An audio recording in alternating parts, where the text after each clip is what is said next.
Good morning and welcome to the Up Zone, where understanding politics is made simple. We are your two hosts. I am Tisha S. Waddell, former City Council representative for the 3rd District in the city of Fayetteville, and my host, Mr. Elmer Floyd, former House Representative for the 43rd District of the state of North Carolina. We are pleased to be here to be able to discuss the political landscape in Fayetteville. We absolutely enjoy bringing this information to our audience, and we hope that you will find value in what you hear today.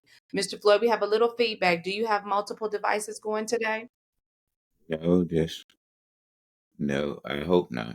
Okay, let me make sure that we don't have anything on my end that I can resolve. How are you this morning?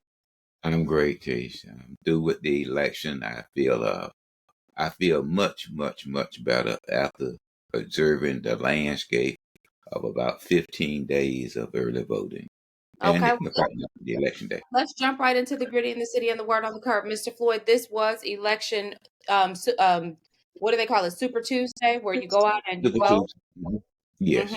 and so that was on the 5th of March, and we absolutely got those results in. They came in, I guess, maybe a little after 9.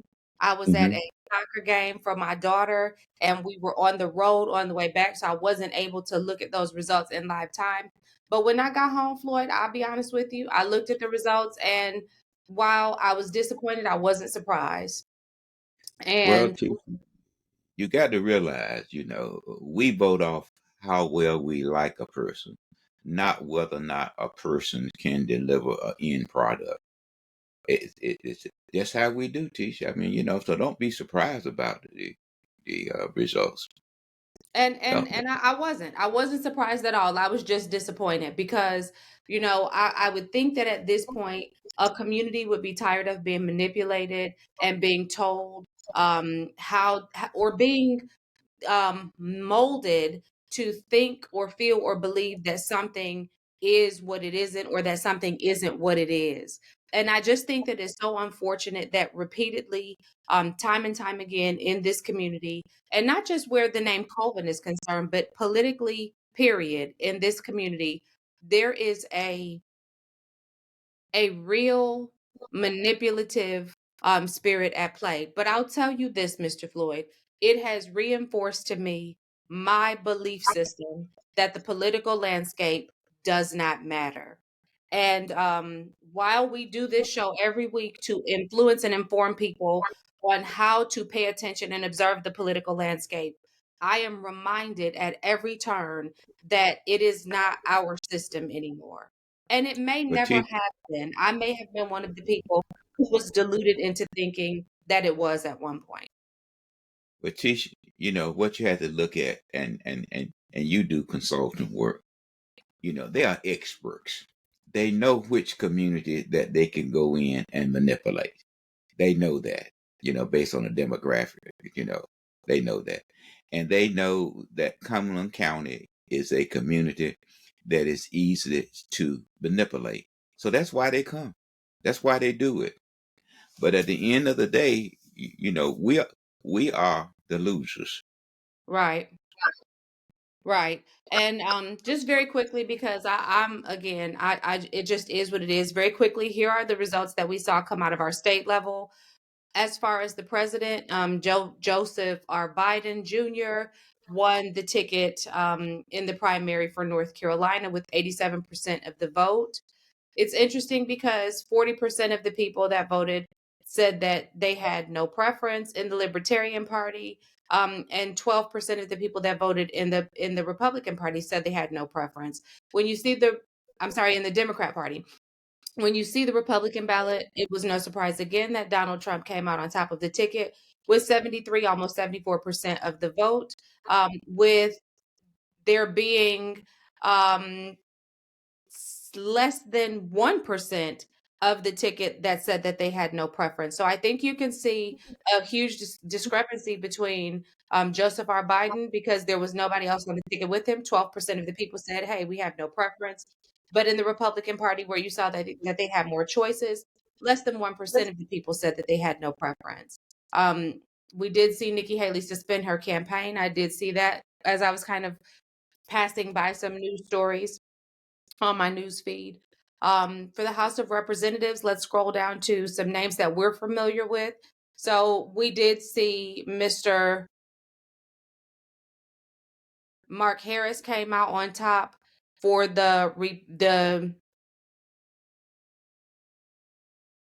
That's the Floyd. Republican. Thank you. Thank you for helping me with the word. For the Republican Party for District 8. And we saw Richard Hudson came out on top for the Republican Party for District 9, with Pat Harrington coming out on top for District 10. And we saw, in terms of the U.S. House of Representatives for House 14, Tim Moore. You are familiar with Tim Moore. What is your point of reference for Tim Moore, Mr. Floyd? We'll probably may move to a 10-4 U.S. House But Tim Moore was once is Speaker. currently the Speaker for the House of Representatives in the state of North Carolina, and he performed very well at the federal level. So let's see how that plays out. Now let's go down to Cumberland County and let's look specifically at what we've got going on for the contest in Cumberland County. So again, we see our presidential ballot. Now, when we look at the governor race, we see that Josh Stein came out on top for the Republican Party in the governor's race. He Democrat. Thank you, Mr. Floyd. Keep me straight. He received 50% of the votes on the ticket, and Mike Morgan was not successfully able to overtake him. He only received 21% of the votes on the ballot, of the votes in this election. We did see some libertarians run. We also saw a Republican for governor, and he performed actually very well. He received 71% of the ballot. He got 11,000 votes. Now, if you look at that in comparison to, let's go back to Josh Stein. Josh Stein received 9,700 votes. So comparatively, in this election, we see that Mark Robinson outperformed Josh Stein. So this should shape up to be a very interesting race moving forward. I think that we and this was for Cumberland County. I want to go back to the state level because I think that those numbers are a little bit more impressive when you look at the state level. So let's scroll down and take a look at state and council of state. Now, for anybody who's wondering where we're looking at these numbers, this is the North Carolina State Board of Elections website. You can go in and you can pull all of this information and extract the data as you wish to extract it. So now looking at the governor's race, Josh Stein received 476,448 votes, which was 69% of the total vote count in the state of North Carolina in the primary. Again, Mike Morgan did not perform nearly as well, receiving only 14% of the vote. Now, when you go down to Mark Robinson, it becomes even more glaring, the contrast in terms of the number of votes. Mark Robinson received almost 200,000 more votes across the state of North Carolina than did his Democrat counterpart. So Mark Robinson secured 64% of the vote off of the Republican ticket, and he is the front runner for governor for the Republican Party. He's the primary winner from the Republican Party for the position of governor. So we're going to see Mark Robinson and Josh Stein go head to head. Again, as I indicated, this should prove to be a very interesting race, especially if these numbers continue to hold percentage wise in terms of the number of votes. Mr. Floyd, you have anything you want to add to that before we move on to Lieutenant Governor? Well, let's just move forward. But Josh Stein at the polls the early voting polls, he was so locked in he didn't have a sign. Well, maybe Robinson did have a sign. He was so locked in that he was going to be the nominee. He did not have to campaign in Cumberland County again because he is a Democrat, and the only thing that you have to do for our party is just have a D in front of your name, and you're gonna get a vote. and he is the nominee. And so now when we look at Lieutenant Governor, we see that Rachel Hunt, and we talked about this a little bit because she has that name recognition. She is Governor Hunt's daughter, so immediately you recognize that last name. But she bested Ben Clark significantly. She received 70% of the overall vote count in the state of North Carolina for the position of lieutenant governor for the Democrat Party, seconded by Ben Clark. And then we see that for the Republican Party, Hal Weatherman is the nominee for the Republican Party, receiving 19% of the vote. So it is very likely that, much like we saw a Democrat governor with a Republican lieutenant governor, that we will see a Republican governor with a Democrat lieutenant governor. So I think that this is going to be another interesting session for our House of Representatives, because we're going to still see that balance at the top between the governor and the lieutenant governor. Now, because I don't think that there's really going to be much of a contest between Rachel Hunt and Hal Weatherman at this point, based upon the numbers of votes as we see them. It really doesn't matter, Atish, because the General Assembly, both House and Senate, is going to be the controlling factor. And the way the Absolutely. House and the way they have redrawn the district, they are still going to maintain the supermajority. Absolutely. And so when we look now, when we move down, we see, the other tickets. One of the other interesting ones that we have been talking about quite a bit. Now, a lot of people are not familiar with what these particular jobs do. If you're not, you need to go in and find out, because these positions matter. If they didn't matter, they wouldn't be on the ballot. Let's move over to Cumberland County now. Let's take a look at our local races and see how they shaped up, because I think that this was very interesting as well. So when we look at the Cumberland County results, we see that the big ticket item was the Cumberland County Board of Commissioners for District 2. This has been the hot topic throughout Cumberland County since the filing period closed, because we saw 4 Republicans running for this seat, and we saw, I think it was 8, 1, 2, 3, 4, 5, 6, 7, Eight 8 Republicans, 4 Democrats. running for this. 8 Republicans, 4 Democrats. So we had a total of 12 candidates seeking 3 seats for District 2 on the ticket. And of these candidates, you could select 3 from each party. So we saw Kirk Deviere come out as the front runner with 32% of the vote, followed by Tony Stewart and Carla Akaza. Now, this is interesting, Floyd, because when we then jump down to the Republican ticket, we see Henry Tyson coming out as a front runner. And if you recall, Henry Tyson ran for Fayetteville City Council in 2017 against Johnny Dawkins. That is also Judge Tyson's son. So then we saw Peter Pappas and Pavan Patel, all 3 very recognizable names in this community. So we're going to see essentially a dogfight for these 3 seats, because between Kirk Deviere, Tony Stewart, Carla, Henry Tyson, Peter, and Pavan, you can see that the vote number, the percentage points, now Kirk is probably secure. I would venture to say that Tony and Carla probably need to watch out, because their numbers are so slim in comparison to their Republican counterparts that they may have some trouble on their hands. What do you think, Mr. Floyd? Well, again, Tish, none of those individuals without campaigning. None of those individuals without campaigning. I didn't see them at the poll at all. I didn't see none of the Democrats and none of the Republicans out canvassing for our votes.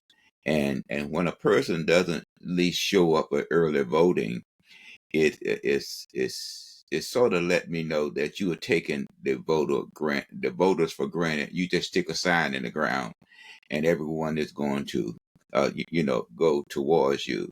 So, but if you don't campaign, just like being at the poll, for my election, they associated, say, well, okay, you are the person, that's out running, and glad to meet you. Okay. But when the voter don't see you at all, that's and the voter began to say, all right, I don't know you, never seen you, never heard of you before. It was just like my counterpart had people at the polls, some very prominent Democrats. The voters didn't know who they were because they never seen them, never heard of them before, if you understand what I mean. Mm-hmm. To him, they was heavy hitters, but to the voters, you were just like the average citizen, you know, that's out there. So I think that if Tony does not start campaigning, it would be two Republicans and Kurt. Mm-hmm.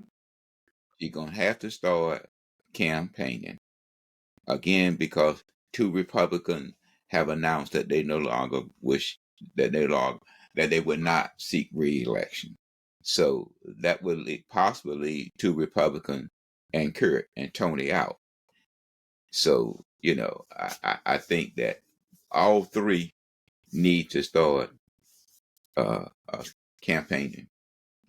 And I'll tell you this, be that as it In my part in that, in my part in that. and be that as it may, I think that these numbers are telling the story. If what you're saying is accurate, I think these numbers are telling the story that it may be possible that the way that people are elected has shifted now. Because if these people are not campaigning and they're still receiving these tallies of votes, then that says that the way people are getting elected is much different now. But I will agree with you that I do think that Tony is in some trouble here if she does not do something aggressively to keep herself in the front. Well, look at the district.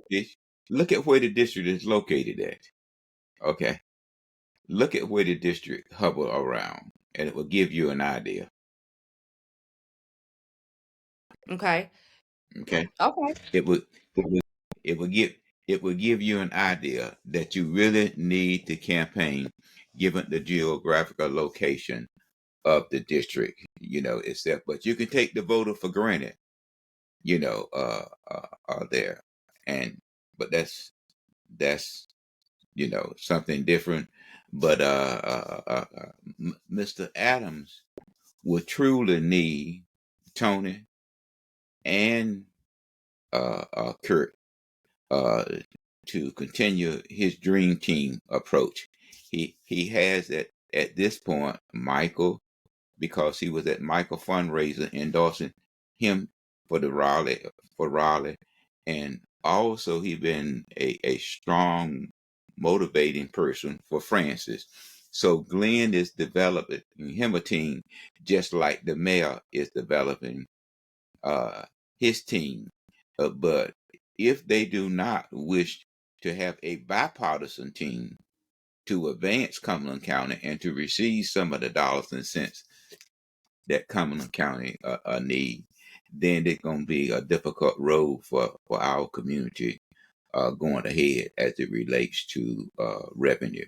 Okay. You didn't ask for all that, but No, that's that's just a all right. little I mean, you got to soapbox. give what you got. So let's take a look at the race that we have really been keeping an eye on because of all of the controversy that surrounded how this district was redrawn. And that is North Carolina, House District 42. And what we see is that Mike Colvin did come out with 35% of the total vote count for the Democrat Party, besting Naveed Aziz, yourself, Mr. Floyd, and Courtney Banks McLaughlin. Now, I thought that this was interesting because I've said all along from the very beginning that it was very interesting that Courtney ended up in this race. And I think, one of the things that I said was I was trying to pinpoint, or I was asking, I wonder who was having a conversation with her about this particular run, because the timing seemed odd. It just seemed incongruent with what I had observed of how Councilwoman Courtney Banks McLaughlin governed, how she kind of moved. But it was all speculative. There was nothing to come of that. But here's why I mentioned that, because I think if we look at her total vote count, I believe that it would be safe to infer that had she not been in this race, we may have seen somebody different win this election. Because I think that Courtney and Colvin speak to two different demographics. And so while they are both black, I don't think that they had the same style. And I think that they speak to two different demographics. But we did see you made mention of the fact that both you and Naveed Aziz were out knocking on doors and interfacing with the population face to face. And I think that that shows in your numbers, because we see that you guys did, get up there. You didn't commandeer that vote count that Tish, Colvin did. let me say this, Tish. We, as you said early on our program, we are a very manipulative community. We are a community that do not read. Okay, people can. come into our community and say anything. In the beginning, you know, our district was the district that I was in was actually 44. The district was redrawn, and the representative said that he wanted to bring that district back, that precinct back into his district. Hmm. 2 weeks, a week later, the same representative endorsed the person. So we are just that naivety. Now, also at the poll, they said two things to the voters. He was endorsed by Representative Lucas, and he is the mayor brother. Those two things. And people said, okay, he's the mayor brother. Okay. So with that being in place, he is the candidate there. And now the mayor has a dream team, and the county board of commissioner has a dream team that they are going to bring changes and move Cumberland County forward and move us out of a tier one community into a tier two community, because the team now is in place to do that. And I hope that they are able to do that with one caveat: you're going to have to develop a bipartisan team. So we will wait with bated breath and see how all of that turns out. Congratulations to everyone who made it through the primary. We look forward to the general election. Well, some look forward to the general election to see what is to come. I'm going to double down and say what I've said since I resigned from my position with the Fayetteville City Council. I just don't think this is the most important thing anymore. I don't think that politics is the most important thing. I think that we all need to be very mindful of how we're treating one another. We need to start developing some real networks with our neighbors, our friends, our families again, because our government is not too big to fail. And we are not assured that they are going to be successful in the endeavors that they have put on the table, or in their creating their idea of this utopian society that just exists and functions so wonderfully. We are still seeing an uptick in crime. We are still one of the poorest communities. According to the city of Fayetteville's own research, Fayetteville, North Carolina is rapidly becoming poorer and poorer. Even as we grow, we are bringing in a poorer demographic, and in addition to that, our um, our workforce is being paid minimally, and the jobs that we are recruiting are low wage jobs, and that is by the city of Fayetteville's own admission. And so I say all that to say, don't be fooled But you have a by person. the false narratives that are going out in the community. You better really pay attention to what they're saying in the paperwork that's coming out from these studies, not what's coming out of the mouth, because we can say a narrative however we want, but that doesn't make it true. Go ahead, Mr. Floyd. No, I mean, if you don't have the infrastructure, and you don't have the vision, and you don't want to work outside of your comfortable zone, okay? Outside of your comfortable zone. And that's where we are a very conservative government here. Now, I can recall, if you bring money to Cumberland County outside of the Democrat control, then you are going to be primary. It's just like Copeland. If Copeland step outside of the Democrat solid yellow line, he will be primary. It's evidence with Kurt and with Floyd. That was a $500 million, and both of those persons were primary. So we are still going to be in this economic bind, because we are going to have to fight this year. This And to some in the Democrat hierarchy, they laugh about it. They primary 4 incumbents, 4 statewide. But here in November, you expect for those 4 persons that you primary to come together and unite the Democrat ticket in November. That's hard, Tish. I mean, it's hard, it's hurting, and it's insulting. When those persons look at their district and try to help their district, And you boast about primary and say yes, because they didn't follow our agenda. So that's what is going to hurt our party. And what we have done over the last decade, we have lost just about 800 plus Democrats. My party, we have lost that. But the Republican Party have gained members. So the statistic data said, and we talked about this last week, that we are going to grow to 13.5 million by 2040. These individuals that are coming in red, not blue, not blue. So we, if we don't begin to look at where we are, then we are going to have a difficult road. Though we have the majority on the council, majority on the county board of commissioners, and also with the school board, that there is a heavy minority demographic. But when you look at the overall picture, we still carrying out the other zip code agenda. As an example, we talk about every year we talk about improving the Murchison Road car. But one thing is added in every conversation. We have applied for a grant. And so each year you come back and say that we were rejected. So that add the project, what, Tish, another year behind. Mm-hmm. And another year behind, because you got 50 states that's competing for the same dollars. But our hope lies upon grants. Mm-hmm. So So we got, speaking of the I mean, Murchison Road corridor, let's talk a little bit about you. You mentioned the funding for E. Smith this morning. Let's talk a little bit about that.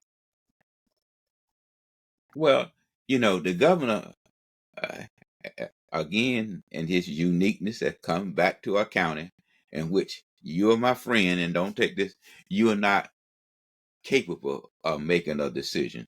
So let me help you make that decision. Uh, Welcome the opportunity to work with Fort Liberty, because they have federal dollars to assist in placing the school on Fort Liberty. So the stage is already set. The only thing that they're waiting on now is for the county board of commissioners to vote on it, and the school will be there, because you already have two schools that are on Fort Bragg. And so three is not going to make any difference. And think about the county board of commissioners now. It's free. Okay. Now the county board of commission, as you well know, the most important election for the county board of commission is the treasurer. Why, Tish? Is because they determine how much debt you can Mm-hmm. cover. And that's the local governmental commission that determine how much debt you can cover. And we talked about this on our program. A $31 million parking debt, a $143 million a convention center, and $150 million for E.E. And Smith. all of that Now, ties. Go ahead. local government is going to say, you talking about a $500 million worth of debt. How much can you play? Now, let me tell you now, if you got to stretch one, the school is going to be Mm-hmm. stretched. Okay. And they are going to take the debt for this convention center and the parking debt. So all this talking that we're talking about, you first got to look at whether the local government or commission is going to allow you to carry this much Mm-hmm. debt. So again, we need to look at, from a county standpoint of view, who is the treasurer. And I think that ties into, I That's think when we important. talk about the county and dollars, it ties into, and especially with this, the inclusion of Mike Colvin on the delegation. And the reason, let me back up. The reason that we are essentially welcoming Mike Colvin into the delegation already is because there's nobody that's running against him that's strong enough to pull that ticket in the general election. And so I've said from the beginning that whoever wins the primary for House District 42 is likely, more than likely, going to be the House representative after the general election, because there's really no competition in that in that in that race. So let's talk about the hotel Well, occupancy tax. Go you're ahead. you're right, and I do believe since Representative Lucas endorsed him, that he may get Representative Lucas' seat on the front row. Only time will tell. Okay, and he may get uh, a lot of Representative Lucas committees that Representative Lucas was assigned to. But we have an organization now that we have put together in this short period of time that's going to monitor Francis Jackson, Michael Coleman, and Charles Smith. And we are going to report their record to the public.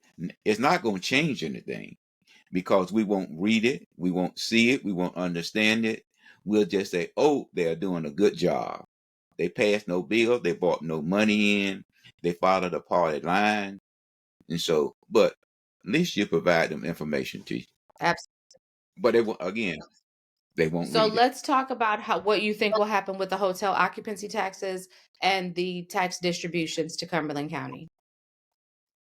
Well, the county, I believe, have requested an extension, as it relates to the Mm-hmm. crown, because the architect pushed the date back to Mm-hmm. 2027. And so they are going to have to get an extension. And at the same time, uh, uh, if they continue to place a door with the extension, they can continue to collect the occupancy tax money and put it in a barrel and store Okay. it. Okay, they can do that. But I think that if Michael with his new eyes and Francis with her second term, ought to start looking at the county raking in all of this money, but the cities are providing the Mm-hmm. services. Okay, the hotels are mostly located in the city, but the city gets no tax off of it, but it provides the Mm-hmm. services.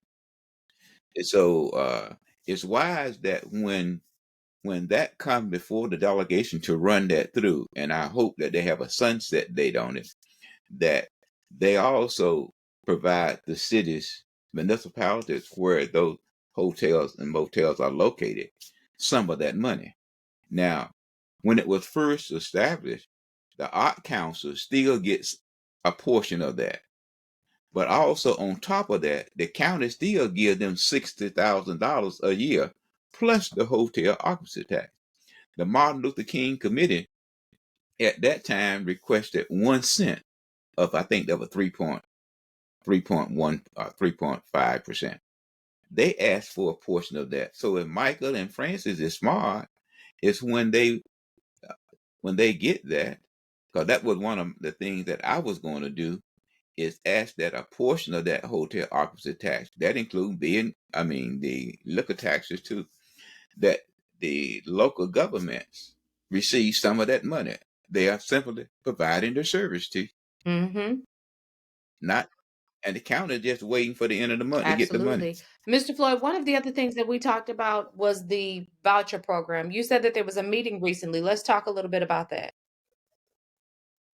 Well, there was a meeting that the Board of Education and the delegation Mm-hmm. had as it relates to vouchers and those kind of educational funding, that kind of Mm-hmm. conversation. We're wasting a lot of time, our delegation, and it's good posture. Don't get me wrong, T. It is good posturing, but it's not worth a Mm-hmm. hill of beans because that program is funded until 2032. 2032. So what I'm saying to you is that why not move on and look at the rainy day fund and other funding sources to to to bring in additional resources to our school system, which already 58% of our budget goes to education, another 22% goes to health and human services, another 12% goes to I think it's criminal justice, and the other 4% goes to the governmental agency. So why not look at that rainy day fund, which is set to have 3.27 billion, and someone say it has four, someone say it Mm-hmm. has six. So why not use that money in order to bring up teachers teacher pay? Talking about vouchers. Now I don't like. Uh, I like vouchers, but not to the wealthy. But if a but we But have wealthy many people failing pay more schools here taxes in than Georgia. anybody else. And why shouldn't they be able to take their tax dollars? Because the voucher program for wealthy people is like a redistribution of their tax dollars. It's giving them their tax dollars back so that they can go and they can spend them at the school of their choice. The premise behind the vouchers, I understand, was to offer school choice. It was to offer school choice. Why can't school choice also be extended to wealthy people? And why should wealthy people's tax dollars be tied into schools that they're not even sending their children to?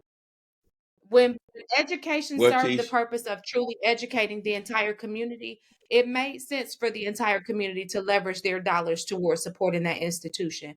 But at this point, our public schools are not doing that. well, Tish, who started charter schools? It But was the Democrat vouchers don't charter go to charter charter school. schools. The vouchers go to private schools. I'm just saying who started Hmm. charter schools, which some people say that they're getting, that dollar. Okay, we started at 100 schools. As Michael Coben has mentioned all along, new eyes. So when they arrived, they saw this and they expanded the program.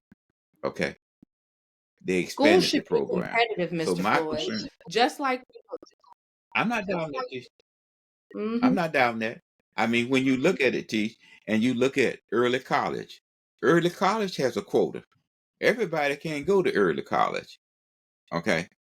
I mean, there's a select number of right. And there's slots a that criteria. can go to early. Everybody can't go to Yeah. college. There's a criteria. And so if we are going to prepare our problem in Cumberland County, the reason that we have low wage jobs is not because of infrastructure alone. It is because we don't have a qualified workforce. When you are trying to court industry, and I know this because when I sat on the city council, I was on the workforce development board. I was privy to the data and the statistics. I was privy to the conversations that were being held when I sat and listened to what is it that economic drivers want? What are they looking for in order to bring their business into a community? Infrastructure is one of the things, but you can have all the infrastructure. If you don't have a Okay. qualified workforce, there's no reason for them to come because you don't have the workforce But to support I their mean, industry. most, m- that's why that's the role of No, the but community you college. gotta get there first. And you don't make it to community That, college if you okay. can't matriculate That, through middle school, being able to read at a middle school level. that, that is correct. But when you look at our community, look at the types of jobs that are here. Now, jobs are just like relationships. Okay. They send they tend to move to where there's similarities. Okay. And like it or not, T, we are a $48,000 a year salary community. So those are kind of jobs that are going to come to our community because number one, if we bring in a job that's paying 80 to 90 to $100,000 a year, the first thing our community say, they are going to draw that population of 40,000 over to the 100,000 and leave this But it 48,000 doesn't work like that. job It doesn't work like vacant. that. And it's our responsibility to educate because that's what we said we exist for. And so the reality is the reason that it doesn't work like that is because a $40,000 income earner typically doesn't have the skill set to work at that $100,000 job because when you start looking at higher income, Job excuse me, similarity. Job similarity. They, I mean, similar, similar similar jobs low are not paying paying jobs. there's not a Low pay. $60,000 gap in similar jobs. Not That's why we're what I'm seeing saying that is, how can you bring in $100,000 a year industry job to increase the salary when you got 48,000? this is what I'm trying How to can you say. do it? If we had a workforce, the point that you made was that the people are saying that if you have $100,000, if you bring in $100,000 jobs, you're going to draw the $40,000 wage earner into the $100,000 job. That's not going to happen without training. That's not going to happen without more education. It's not going to happen. I'm So that's not disagreeing an with you, T. imminent threat, is the point that I'm making. But again, what I'm saying to you, similarity No, I in don't understand jobs. what you're saying. That's what we have. Okay. Again, we're talking about 48,000 to 100,000 Mhm. a year job. What do our job person look for when he goes out there and search for job? He looks for job similarity and what But it our doesn't matter. county But can see, this is the actually point that I'm pay. trying to make. It doesn't matter. I can go look for a job that's going to pay me $65,000 a month. I can go look for that. But if I don't qualify for that, they're not looking for me. And at the end of the day, it doesn't matter what I'm looking for. If that industry is not looking for me, we're not going to connect. You don't have to worry about that But industry that's being but here. the The reason industry that is not going to industry is locate not you coming, anyway. and I'm going to go back to the schools because that's what we were talking about. The reason that that industry is not coming is because our community is not preparing a workforce for that industry. And the reason that that's important, that's significantly important, is because when we talk about school choice, I'm not going to send But my how children. can you I've prepare still a got a school age workforce? daughter. She graduates this year. I chose to homeschool my children and then to privately educate them because the school system here, to me, across the board, is failing our children academically. When I go to the Well, we they say agree on again, that, Teach. I mean, but that's why we school agree on choice that. is I mean, necessary because the public schools are failing. we, If the public schools were doing a great job educating our kids, nobody would have an argument for school choice. My husband and I were talking today. Teach but again, our school system get what we send them. They try to educate Mr. Floyd, what I we kind of send them. think that I think Okay. that I think that I think that that's a separate point from the point that I'm making about the school voucher program. Because the same people who get those school vouchers, they're able to now take these same kids who would be sent to a public school and send them to whatever school they choose, be it a charter school, be it a private school, or be it that public school. And what you see is, and this was, I was listening to something on NPR and they were talking about the destruction of affirmative action at places like Harvard and Yale and these institutions. And one of the things that was made was that one of the statements that was made was that research has indicated that students work up to the potential of the people that they're surrounded by. And so there needs to be, we cannot continue to say that our students are not excelling because of who they are. Our students are not excelling because of where they're being educated, because of how they're being educated, because there will always be a demographic of people who don't want to learn. But the vast majority of children are hungry to learn.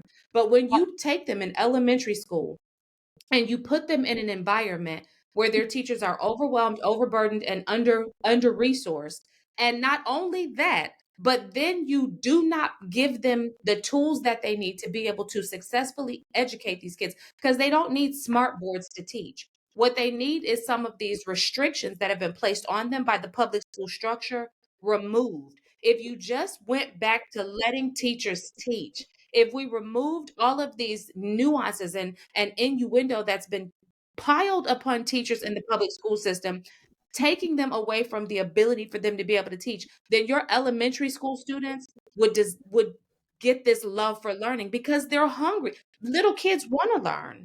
They're sponges. But you Teach, we're not disagreeing with you on any so of then that. why are Okay. vouchers not But my good? concern is, So then why are say what? vouchers problematic? I mean, I don't have any problem. I don't have any problem with any way. I don't have any problem with any way a parent wants to provide a sound basic education for their children. I don't So care why are how they vouchers do it. not good? If they want to go to That's the barn, point I'm trying to and figure out is why are we bucking vouchers as a community? Not you, but why is our community resisting what I'm saying to you is that we want every dollar, we want every dollar to go to Yeah, and public that's unrealistic. education. That's why we have our part. I mean, that's That's why we unrealistic. that's why we have our party saying is that we do not want to lower corporate tax. We want that money that we lower corporate taxes is to be put into education. Okay. Then we won't get no job because corporation they say I'm going where I can get the best tax Right. dollar for my money. And I'm not going to pay you 13% corporate taxes when I can go across the street next state and pay 3% or no corporate tax. Okay. So, but that's our, that's our mindset. Our mindset is that we want to pull in as much dollars in education. We'll take 65% of the state budget into education, but we want to lock up people and put them in our correction institution and Right. have no guards or have them overburdened. So you have to look at the overall picture, and that's our mindset. And so we have to have something that keep that animosity going. So we talk about the voucher program. I We think talk about you just taking hit the money nail on your away. head. There has to Okay. always be something that keeps the animosity going. Because if we the people adopted the Yeah. attitude of the vast majority of the people, if those who were politically inclined adopted the attitude of the vast majority of the people who just don't care anymore, whereas they said, you know what, they're going to do what they want to do, and I'm not about to argue with you about it anymore. I'm not about to beef with my neighbor because politicians going to give us something to be at odds about. If we all, and that takes me back to what That's the whole thing. Teach. That's the whole thing, is to keep our my community all riled up right about to keep everything. low I mean, income we earners, argue about period, ID. arguing about stuff that doesn't make them any money and doesn't make their community any better. Yeah, No. Again, we argue about ID and it doesn't for even voting. matter because when People you walk came in to there the and you give polls, them your teach. ID, they verify you and you go vote, and that is not a big deal. That is not a big deal. I mean, but when we look at the state of North Carolina as a whole, North Carolina has 7.7 million North Carolina license. Okay. And you have another 1.45 million that receive some form of governmental system. You got to have ID, but it rouses us up, said it's a disadvantage. It's No, something to argue but about. if that person can't get his or her check, you know, if she receive a check or he receive a check and carry that check to the bank, and if you don't look right or you want to open an account, they can say, I want to know if Hmm. you teach Waddell. Okay. And you got a $10,000 check and you want me to open your Hmm. account with no ID? So what I'm saying there, we got to have, there's something every time to keep the minority community Hmm. all riled up. And I mean, So it's always it was something. It's photo ID. always something. Yeah, it's Now we talk always about vouchers. something. And it's always tied back when it's Come talked on. about, it's always tied back to disparity, racism, like all of these trigger words, but the reality is it's just divisiveness. Mr. Floyd, in our final minutes, what are your parting thoughts with our audience? And I know that people really want to know what's next for you. Now that this door has closed, what is next for you? Well, I'm going to remain a Democrat. I love my party, but I have seen so much that my party do that I have to take a very serious look going forward because I have seen so much manipulation. I've seen so much backstabbing. As an example, and we can close out. I was at a poll and the lady told me, said, would you support my daughter? Okay. And I'm looking at, you want me to support your daughter, but you are supporting the candidate that we are running against. Okay. So you see what I'm saying? How naive you think I am. Okay. And that's what I want our community to do, is to analyze every conversation that they have. For some people, that would have went over their head. But I'm looking at what you're doing, and you are asking me a question for me to support someone. Well, see, I got to weigh that, T. I may have done that, but after you gave me a little bit more in depth, Yeah. I got to weigh it. And I guess go ahead. And that's what No, you go ahead. I want you going on. to. I just I just wish our people would become more attentive to read. On my signs teach I had at the pole, Floyd support women reproduction right. I had that on the sign. One of my signs. What on signs that poles that I had. Second, I had, and no one mentioned Floyd support minimum wage $15 an hour. So what I learned that those was talked about issues, but there wasn't Yeah, a and I great I could have concern. told you if you would have asked me, I could have told $15 you an that. hour. I'm a woman. I could have told you the first one is not that most well, anyhow.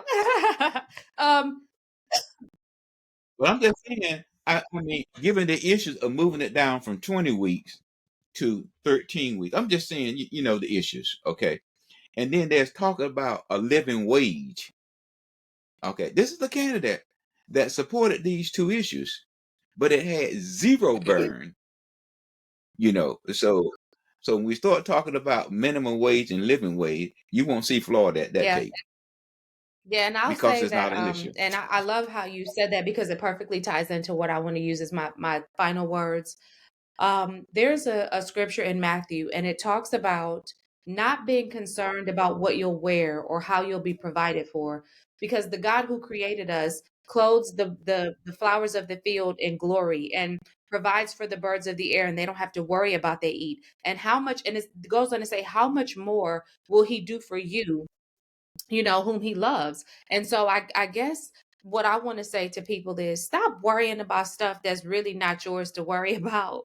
Because if you really put your focus where your focus is supposed to be, all of the other things, his word tells us, seek first my kingdom, the kingdom of God, and his righteousness, and that everything else will be added to you. And so I want to redirect, I want to take a moment just to help people to find a focal point that is really going to be beneficial for them. If you are looking for something that's going to sustain you, if you're struggling and you're trying to figure out how to mentally wrap your head around how to just make it, focus your attention on your creator and let him resolve the rest for you, because focusing on politics is going to leave you frustrated and flustered every single time. Focusing on the promise of a politician, the promise of a party, the promise of anybody other than your creator is going to have you messed up out here. So I just want to remind you, like Floyd said, know what your real issues are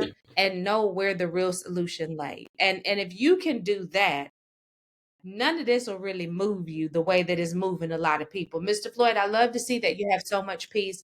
I'm very glad for that. I'll say this. I thought that election was going to shape out differently. I had said privately, I never said publicly because you and I talked about it. I thought that for sure you, Colvin, and Banks McLaughlin were going to divide the Black vote, and it was going to give an opportunity for Dr. Aziz to be able to take that seat because of that division.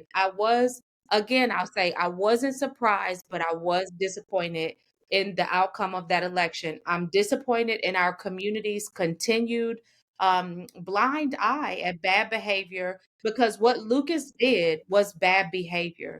It was not considerate of the voters, it was not considerate of the districts, it was selfish, but it worked. And so we see that bad behavior is continually rewarded. And that makes me sad for this community, and it makes me ready to get the hell up out of here. But the blessing of that teach as we close is that uh, Michael can run in that district for the next 18 years. And why? Because the Republicans are going to be in charge for the next And I'm 18 looking plus forward to years. how the election shapes up at upper levels, because I talk about that balance. But that's all I got. That's the gritty in the city and the word on the curb. Y'all make sure you tell a friend and tell a friend, like, share, subscribe, follow, and that's it for today. That's it, Floyd. Let me see if I can get us some of this here outro music going.